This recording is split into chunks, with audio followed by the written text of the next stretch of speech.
बादशाहपुर से भाजपा प्रत्याशी राव नरवीर लगातार चुनावी सभाएं कर रहे हैं और लोगों से वोट की अपील भी करते हुए नजर आ रहे हैं। हमारे साथ मौजूद है राव नरवीर।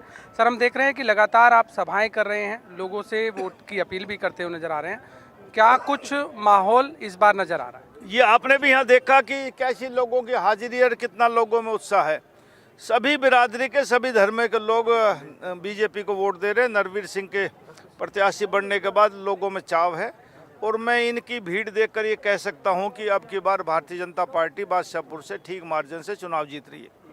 कांग्रेस प्रत्याशी वर्धन यादव कह रहे हैं कि आपको तो विरासत में राजनीति मिली है, मेरा परिवार आज तक कोई राजनीति में नहीं रहा, मैं पहली बार चुनाव लड़ रहा हूं, इसलिए एक विरासत में मिली राजनीति का नेता आपके सामने है, एक युवा नेता आपके सामने।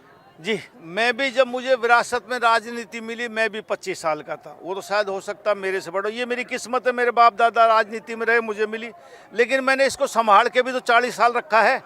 ये तो मेरी काबिलियत है ना कि लोग मुझे आज भी 40 साल के बाद राजनीति में आने के बाद प्यार कर रहे हैं, मोहब्बत कर रहे हैं, इंतजार कर रहे हैं मेरा, और पूरा जन समर्थन कर रहे हैं। और मैं हर बार एमएलए मुझे बनाते हैं, तो ये मेरी भी कुछ न कुछ काबिलियत है। ठीक बात है, मुझे विरासत मिली, मुझे अभिमान है इस बात का कि भाई मेरे बाप दादा ने इस इलाके की सेवा करी और एमएलए मंत्री वो बने। हरियाणा में बादशाहपुर एक ऐसी सीट है जो सबसे बड़ी विधानसभा है। किस तरह से कवर कर पाते हैं आप इस पूरी विधानसभा को? लगता है कि जब चुनावी माहौल आता है तभी करते हैं या पहले से ही ऑलरेडी? मैं हर महीने दौरा करता हूँ और अब तो मैं 1 साल से गांव-गांव में दौरा कर रहा हूँ। तकरीबन 70% का इलाका हमने कवर कर लिया, तो अब ज़्यादा जोर नहीं पड़ रहा।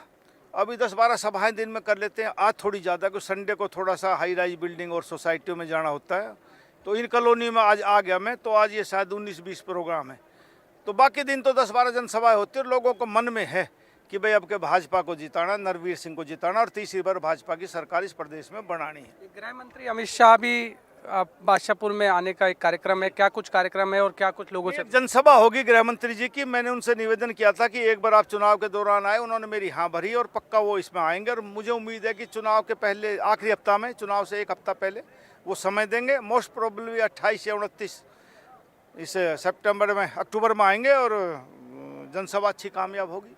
एक लास्ट सवाल ले लेते हैं कि हमने देखा कि कहीं ना कहीं अभी तक राव नरवीर ने अपनी जो राजनीतिक ताकत है वो नहीं दिखाई है। अक्सर हम देखते हैं कि हर नेता नामांकन के दौरान पब्लिक ले जाता है या सभाएं करता रहता है, एक ऐसी सभाएं। हालांकि यहाँ आपने सभा की काफ़ी संख्या में लोग थे, एक बड़ी सभा जो देखी जाती है राजनीतिक ताकत के तौर पर, वो ताकत मैं दिखा चुका था।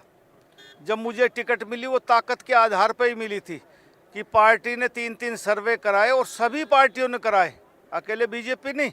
और सबके ये उसमें आया सर्वे में कि भाई इस बादशाहपुर से नरवीर सिंह जीतेगा, तो उसमें अब सर्वे की जरूरत नहीं रही। और एक ताकत दिखाएंगे अमित शाह जी को, जब वो आएंगे उस दिन ताकत दिख जाएगी। धन्यवाद राव नरवीर, जो कि इस समय लगातार चुनावी सभाएं कर रहे हैं। उनका कहना